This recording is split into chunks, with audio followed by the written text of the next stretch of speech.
GSPonline. Городские новости сейчас.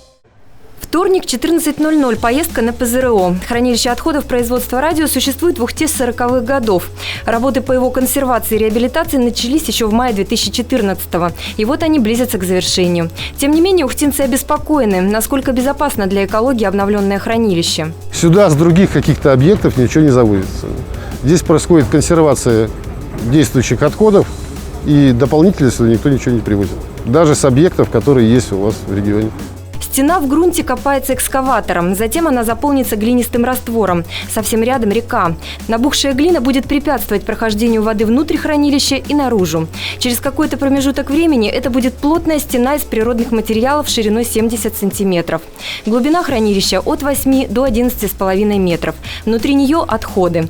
Несмотря на небольшие нюансы, подрядчик обещает полностью закрыть объект к 20 ноября.